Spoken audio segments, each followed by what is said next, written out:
지난 한 주간은 고난 주간으로 우리가 지냈습니다. 여러분 고난 주간 어떻게 보내셨습니까? 주님의 고난에 좀 동참하셨습니까? 감히 주님의 고난에 동참할 수가 없겠죠. 그럼에도 불구하고 고난의 주님을 우리가 생각하면서 한 주간 동안 고난 주간 특별 새벽 기도회를 했습니다. 우리 성도님들 참석해 주셔서 은혜를 함께 나누게 되었으니 은혜를 함께 나누어서 너무너무 감사합니다. 고난받으시고 죽으신 예수님께서 바로 오늘 새벽 미명에 사망의 권세를 이기시고 살아나셨습니다. 그래서 부활의 첫 열매가 되셨습니다. 예수님께서 첫 열매가 되신 것이죠. 예수님께서 부활하지 않으셨다면 문제가 심각해집니다. 예수님께서 부활하지 않으셨다면 우리의 부활도 없습니다. 그럼 우리의 부활도 없다면 우리는 헛종교 믿는 겁니다. 근데 예수님께서 부활하셨습니다. 그리고 첫 열매가 되셨다고 말씀하고 있습니다. 여러분 첫 열매가 되셨다라는 것은 첫 열매라면 두 번째, 세 번째도 있다는 거 아니겠습니까? 이 말씀은 우리도 역시 부활한다는 겁니다. 우리도 역시 신령한 부활체로 변화됨을 믿습니다. 이 부활에 소망이 없다면 우리의 믿음은 아무것도 아닙니다. 예수님의 구속의 피를 흘리심을 믿는 자들은 예수님이 재림하실 때 반드시 부활함을 믿습니다. 이 부활의 소망을 가지고 그래 살아야 돼요. 부활의 소망이 없다면 기독교는 아무것도 아닙니다. 우리의 믿음도 아무것도 아닙니다. 근데 부활을 교회 다니면서도 의심하는 사람들이 많아요. 그래서 부활의 확실한 증거를 연구하는 사람들이 굉장히 많습니다. 근데 저는 부활의 확실한 증거를 한 4가지 정도로 한번 추려서 여러분에게 한번 소개해 보고자 합니다. 우리는 부활에 관한 확실한 지식과 믿음으로 부활신앙을 가지시기를 바랍니다. 부활의 확실성 너무나 많습니다. 부활의 확실성 너무나 많죠. 근데 여러분 우리가 오늘 새벽에 여러분과 함께 말씀을 나눴지만은 부활이 함유하고 있는 3가지를 말씀드렸죠.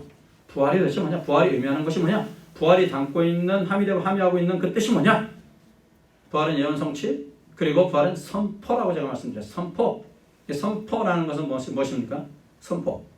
공포예요. 선포예요. 설득이 아닙니다. 논쟁거리가 아닙니다. 변증거리가 아닙니다. 선포입니다. 믿든지 안 믿든지 선포예요. 선포. 그러니까 부활에 대해서 제가 확실한 증거를 여러분에게 소개한다고 해서 부활이 이론적으로 설명이 되는구나, 과학적으로 이성적으로 설명되는구나, 이렇게 오해하시면 안 됩니다. 부활은 선포입니다. 예수님의 무덤을 찾아왔던 여인들에게 천사가 말하는 것이 무엇이었습니까? 예수 그리스도가 살아나셨느니라. 선포하는 선포. 선포예요. 저도 여러분에게 선포하는 겁니다. 예수 그리스도가 사망의 권세를 이기시고 죽음의 권세를 이기시고 무덤문을 박차고 승리하셨습니다. 선포입니다. 선포. 그럼에도 불구하고 우리가 지식으로 그리고 많은 학자들이 연구한 부활의 확실한 증거들, 이런 것들을 우리가 한번 알아가보는 그런 시간을 갖도록 하겠습니다. 먼저 부활의 확실한 증거, 첫째로는 빈무덤입니다. 빈무덤. 우리가 많이 들어보셨죠? 예수님이 십자가에서 모든 고통을 당하시고 죽으셨죠. 여러분 십자가형은 5일에서 6일 정도 시체를 매달아 놓고 고통 중에 서서히 죽이는 겁니다. 사람을 매달아 놓고 죽을 때까지 5, 6일 정도 걸린다 합니다. 아주 고통 중에 죽이는 거예요. 그러나 당시 유대인들이 지키는 안식일이 다가옴으로 인해서 시체를 나무에 달아 놓을 수가 없었습니다. 그래서 로마의 군인들은 예수님과 두 강도를 살폈죠. 예수님이 가운데 계시고 우측 좌측으로 두 강도가 있었습니다. 그래서 이들을 살핀 거예요.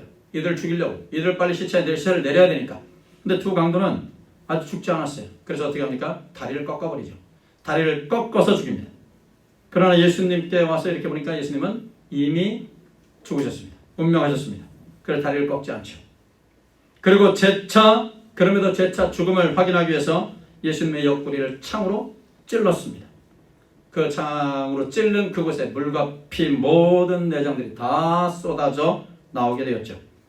그리고 시신을 십자가에서 내려서 아리마대 사람 요셉이 사놓은 무덤에 장사 지냈습니다. 돌무덤이었죠. 그리고 그 돌무덤에 2톤이나 되는 돌로 그 입구를 막았습니다. 그리고 로마의 정예병들로 구성된 경비병으로 하여금 그 무덤을 지키게 했습니다. 살아계실 때 내가 죽은 지 3일 만에 부활한다는 것을 여러 차례 말씀을 하셨거든요. 그래서 혹시나 해가지고서 완전히 철통 같은 경계를 세웠던 겁니다. 여러분, 그러나 예수님은 사망을 이기시고 죽음을 이기시고 말씀하신 대로 살아나셨습니다. 두건이 그 자리에 있었습니다. 세마포옷이 그 자리에 그대로 있습니다. 몸만 빠져나오신 겁니다. 유교의 창시자 공자의 묘는 산동성 추프시라는 곳에 있습니다. 석가모니의 유해는 사리탑에 있습니다. 이슬람의 창시자 무하메드의 무덤은 사우디아라비아의 메디나라는 곳에 있습니다. 그러나 기독교의 창시자 우리 예수님, 죽은 지 사흘 만에 부활하셔서 시체를 안치한 무덤이 없습니다. 예수님은 사망을 이기시고 부활하셨습니다. 엉뚱한 사람은 이런 말도 합니다. 예수님이 기절하신 거야. 잠시 기절하셨어.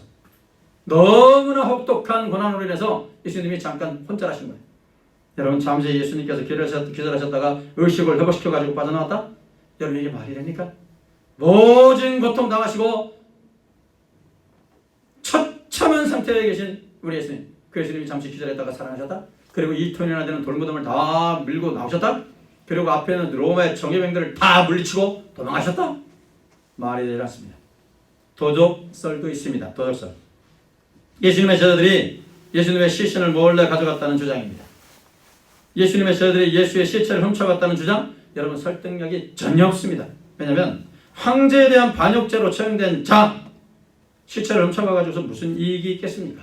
또한 누가 훔친 시체를 살아계신 하나님으로 믿고 평생을 핍박을 받으며 살다가 목숨까지 바쳐서 순교하겠습니까? 예수님은 확실하게 죽으셨고 확실하게 살아나셨습니다. 부활의 확실성 두 번째는 목격자가 있다는 거예요. 목격자입니다.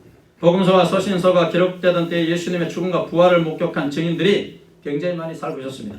가룟 베드로는 가룟 유다를 대신할 사도를 선택하는 조건으로 뭘 세우냐면은 부활을 증언할 자라고 했습니다. 부활을 증언할 자.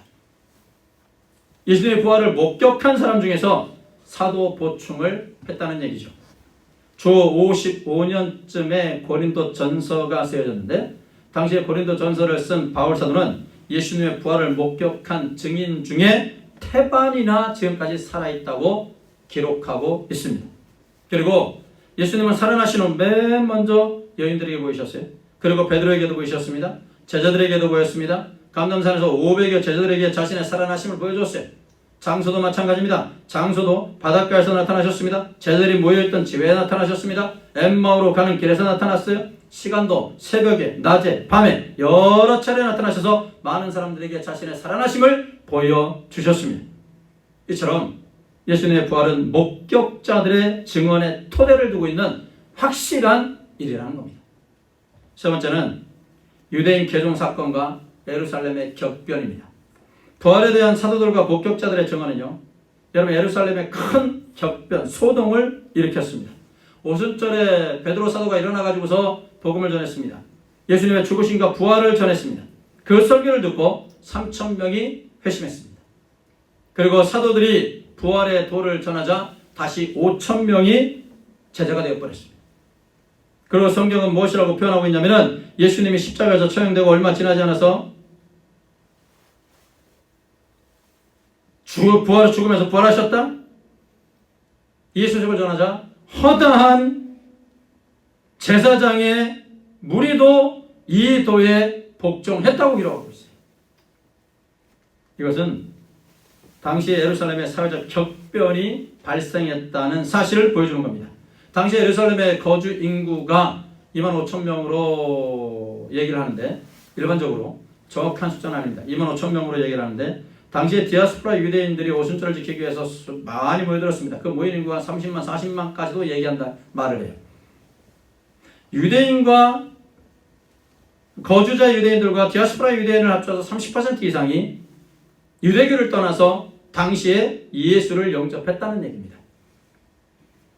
미국 캘리포니아주에 바이올라 대학교가 있는데 거기에 석좌 교수로 있는 모랜드 교수는 유대인의 개종에는 5가지 근본적 변화가 있었다고 말을 합니다.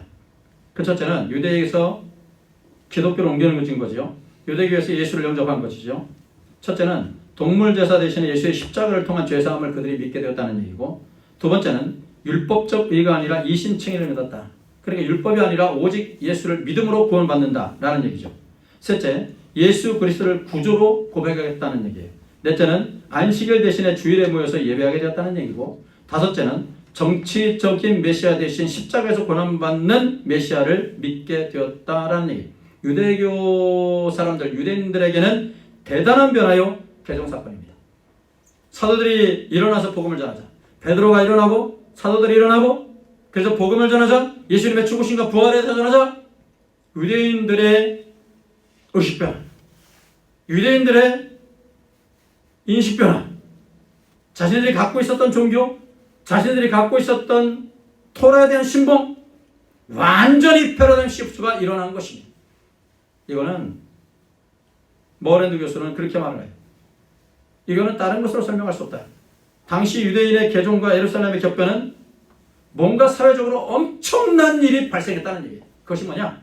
바로 예수의 부활이라는 거예요. 예수의 부활이 있었기 때문에 유대인들이 완전히 인식의 변화가 일어났다는 거예요. 예루살렘의 대격변, 대소동이 일어났다는 거예요.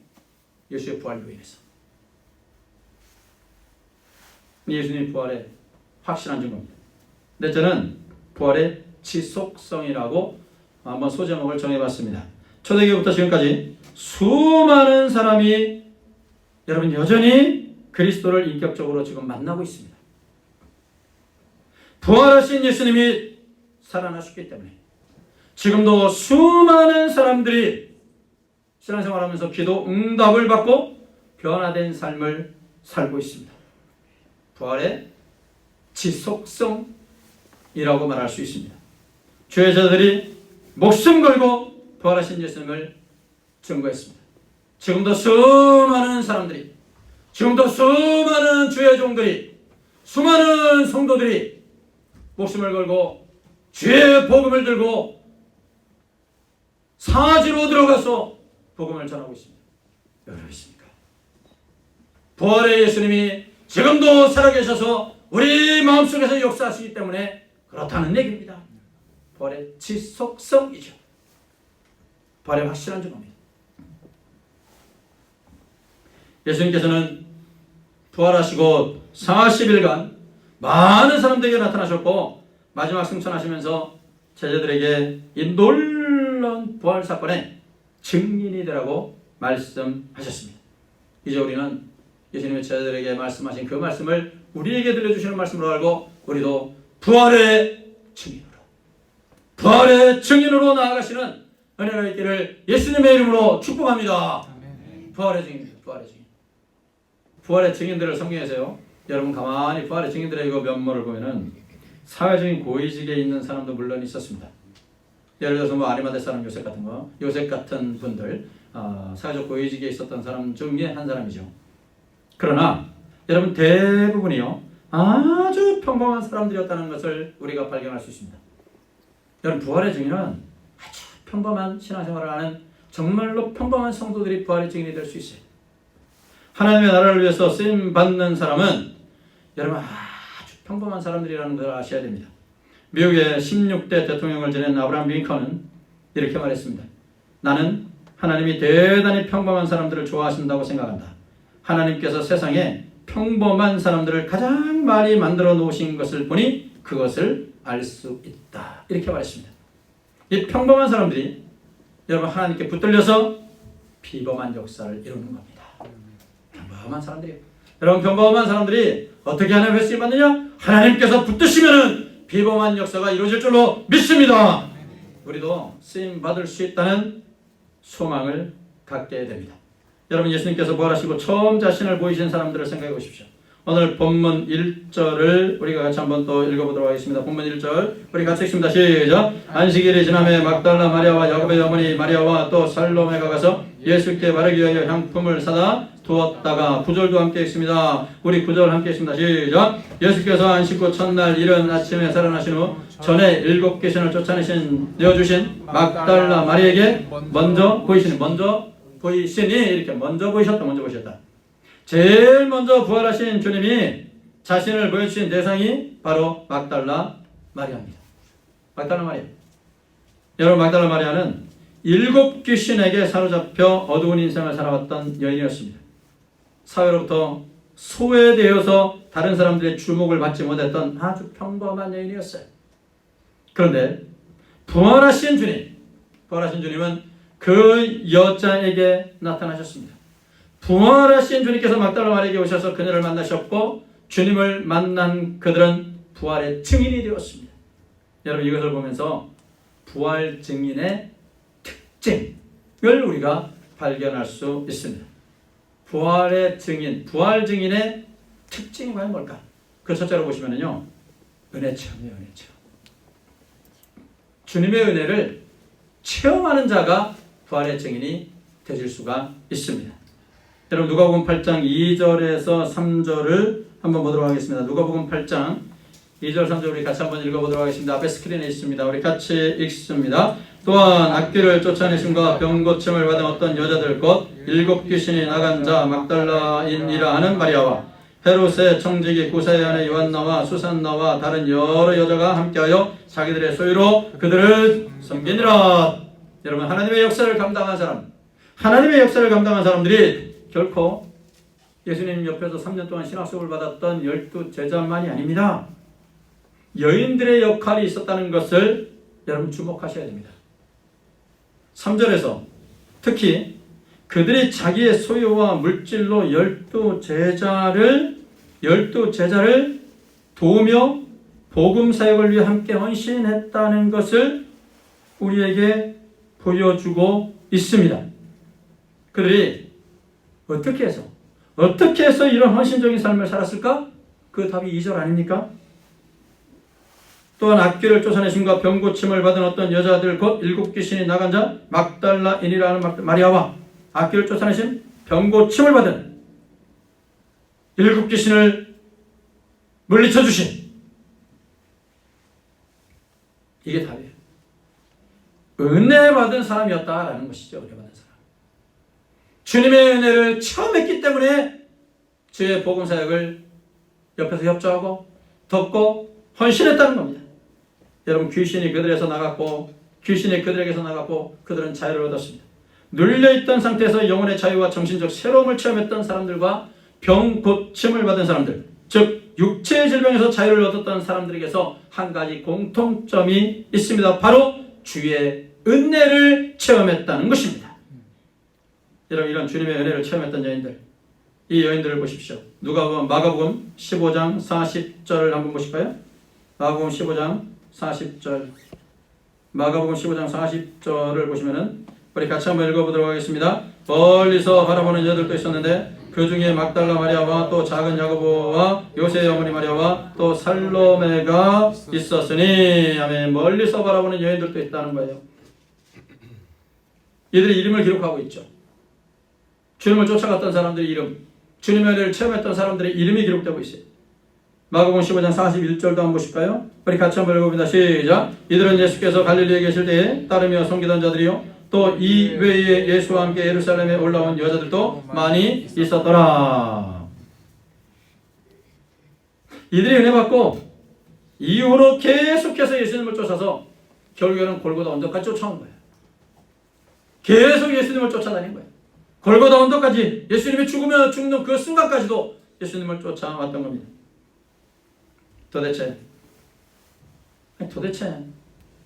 남자들은 다 어디로 가고, 도대체 큰소리 뻥뻥 쳤던 그 남자들은 다 어디 가고, 예수님을 위해서 죽기까지 가겠습니다, 예수님 위해서라면 내가 목숨까지 던지겠습니다 했던 그 남자들 도무지 다 어디 가버리고, 여러분 수제자 베드로는 예수님을 부인했고 그리고 떠나버렸고, 다른 많은 제자들은 역시 이미 다 떠나버렸습니다.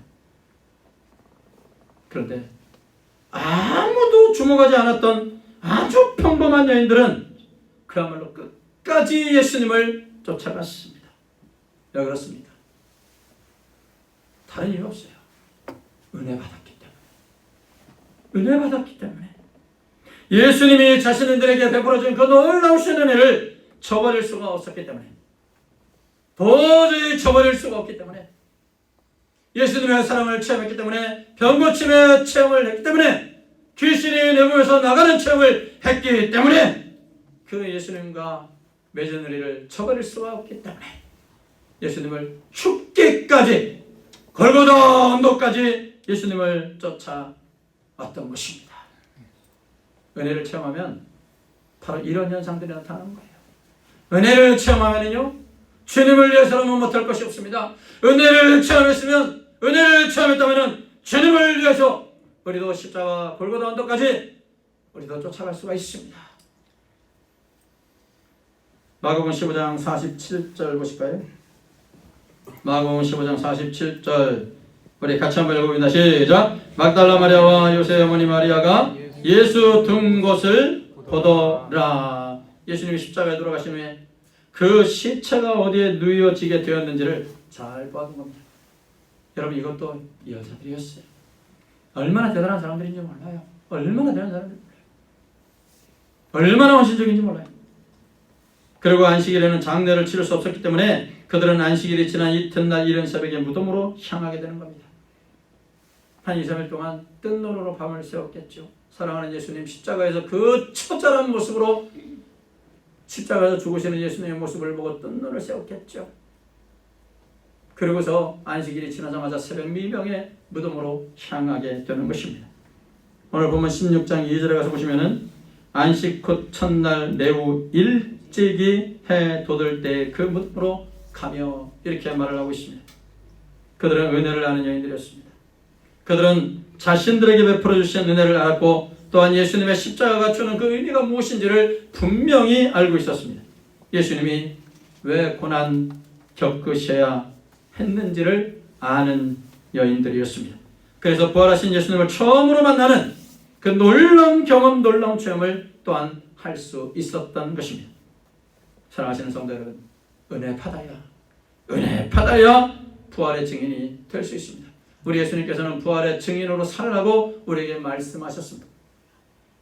부활하시자마자 여인들이 나타나셔서 나의 부활함을 가지고 제자들에게 알리라고 하지 않았습니까? 선언하라는 거예요. 증언하라는 거예요. 예수님께서 부활하신 후 40일간 이 땅에 계시면서 많은 사람이 나타나시고, 감람산에서 500의 형제들이 보는 가운데 하늘로 승천하시는 가운데서도 마지막으로 명령하신 것이 부활의 증인이 되라는 거였어요. 예수님을 만나고 예수님의 사랑을 깨닫는 자가 부활의 증인이 될 수가 있습니다. 이런 사람들이 부활하신 주님을 전하는 증인으로 살아갈 수가 있다는 거예요. 부활의 증인으로 살아가려면 두 번째로는 예수님의 부활을 믿어야 합니다. 믿어야 합니다. 부활을 믿는 자가 부활의 증인으로서 쓰임받을 수가 있습니다. 여러분, 처음부터 이 여인들이 부활을 믿었다고 보기는 어렵습니다. 사실상 단순한 충성 혹은 예수님께 대한 너무 예수님을 사랑하는 그 애정, 그것으로 인해서 예수님의 시체에 향유를 발라드리고자 했던 것으로 생각이 됩니다. 왜냐하면 예수님의 부활 소식을 접했을 때 이들이 보인 반응을 통해 보면 알 수 있습니다. 오늘 본문 8절 보시면은 우리 같이 한번 읽어볼까요? 시작. 여자들이 몹시 놀라 떨며 나와 무덤에서 도망하고 무서워하여 아무에게 아무 말도 하지 못하더라. 만약에 예수님의 부활을 기대했다면 부활의 소식을 들었을 때 할렐루야 할 것입니다. 내 그럴 줄 알았어. 그래, 우리 주님께서 부활하신다 하셨어. 내 이럴 줄 알았어. 할렐루야 이랬을 겁니다. 근데 이들은 그러지 않았습니다. 심히 놀랬고 두려워서 도망갔다고 했습니다. 전혀 기대하지 않았던 충격적 사건이었죠. 그럼에도 불구하고 그들은 부활의 사건과 소식을 접하면서 불신과 회의의 자리를 넘어서서 그 자리를 빠져나와서 믿는 자의 자리에 서게 되었다는 것입니다. 부활하신 주님을 믿었다는 얘기예요. 사랑하는 성도 여러분, 우리도 믿음의 자리로 나아가기를 예수님의 이름으로 축원합니다. 교회에 다니면서 예수님의 십자가의 죽으심과 부활하심을 믿지 못하고 구원의 확신이 없는 사람들이 여러분 안타깝지만 의외로 많습니다. 교회를 수십 년 다녀도 구원의 확신이 있습니까? 글쎄요. 없다고 말하지는 않아요. 왜냐하면 교회를 수십 년 다녔기 때문에. 그런데 글쎄요 라고 말하는 사람들이 많습니다. 기독교인의 통계를 보면은 교회를 다니고는 있지만 구원의 확신이 있는 사람들이 반도 안 된다는 통계가 있습니다. 여러분은 어떻습니까? 우리는 믿는 자가 되어야 합니다. 믿는 자가 되어야 주님께 쓰임 받을 수가 있습니다. 예수님은 확실히 부활하셨습니다. 불신과 의심과 회의를 넘어서서 예수님의 부활을 확실하게 마음에 영접하는 믿는 우리 모두가 되시기를 예수님의 이름으로 축복합니다. 부활의 증인이 되려면 우리가 세 번째로 볼 것이 포기할 줄 아는 자가 부활의 증인이 될 수 있습니다. 포기할 줄 아는 자. 오늘 본문에서는 등장하지 않지만 예수님의 그 죽으신 이후에 예수님을 위해서 마지막으로 사용되어 받았던 사람, 그 사람이 누구냐? 고난 주간을 거쳐가면서 예수님께 마지막으로 쓰임받았던 사람은 마리아라고 들 수 있고, 목합을 깨뜨린 마리아. 그리고 예수님이 죽으신 후에 그야말로 마지막으로 예수님께 쓰임받았던 사람, 그 사람은 바로 아리마대 사람 요셉이라는 사람입니다. 물론 십자가 지면서 비아돌로자 길을 걸어가실 때에 쓰임받은 사람은 구레네 사람 시몬, 여러 사람들이 있죠. 근데 정말로 예수님의 시신을 마지막으로 처리했던 사람이 아리마대 사람 요셉이거든요. 근데 요셉을 우리가 보면서 포기할 줄 알아야 되는구나. 주님을 위해서 쓰임받으려면, 부활의 증인이 되려면 포기할 줄 알아야 되는구나. 이걸 우리가 생각할 수 있습니다. 예수님의 마지막 가시는 길에 쓰임받은 인물 요셉, 그는 어쩌면은 과거에 우리가 영화에서 많이 보던 그 007 시리즈, 007의 제임스 본드 같은 그러한 사람이 아닐까 생각합니다. 숨어서 신앙생활합니다. 숨어서. 그럼에도 불구하고 아리마대 사람 요셉은 분명히 예수님을 믿는 사람이었습니다. 그렇지만 유대인들이 두려워서 자신의 정체를 숨기면서 살았던 인물입니다. 그러나 요셉은 더 이상 자신의 존재를 숨길 수 없게 되었습니다. 그리고 자신의 정체를 나타낸 사람이었어요. 어쩌면 그동안의 자신의 위치, 다시 말씀드리면 산헤드린 공회의 회원, 요즘으로 따지면 대법원의 법관쯤, 그리고 혹은 국회의원쯤 되는 것으로 생각하시면 됩니다. 무엇이 요셉의 마음을 움직였는지, 십자가에 달려서 죽으실 때조차도 아버지가 저들의 죄를 사하여 주옵소서 라고 기도하시는 예수님께 감동했는지, 강도의 회심을 보면서 강도도 저러는데 감동이 어쩌면 그 강도의 회심을 보면서 자신을 뉘우치고 변했는지, 더 이상 침묵할 수가 없었습니다. 아무도 주님 앞에 죄송했는지도 모르겠습니다. 예수님이 십자가에 달리는 순간까지 숨어서 그리스도를 따랐던 자기의 모습에 부끄러웠는지, 그는 이제 당돌하게 모든 것을 잃어버릴 각오를 하고 빌라도에게 가서 예수의 시체를 달라고 말을 합니다. 마가복음 15장 43절에 가서 보시면 이렇게 되어 있습니다. 우리 같이 한번 읽어보도록 할까요? 마가복음 15장 43절이 없으면 제가 한번 읽어드릴 테니까 한번 들어보십시오. 아리마대 사람 요셉이 와서 당돌이 빌라도에게 들어가 예수의 시체를 달라 하니 이 사람은 존경받는 공회원이요 하나님의 나라를 기다리는 자라. 당돌이다. 당돌이라는 것은 원문이나 영어 성경에 보시면 boldly 이렇게 해석해요. 대담하다는 거예요. 대담하다는 거예요. 대담하다. 대담하게 나가 들어갔다는 얘기예요. 대담하게 들어가서 담대하게 들어가서 예수님의 시체를 나에게 주십시오 요구했다 이 말입니다. 이 사람은 존경받는 공회원, 존경받는 공회원? 이 말을 왜 썼을까요?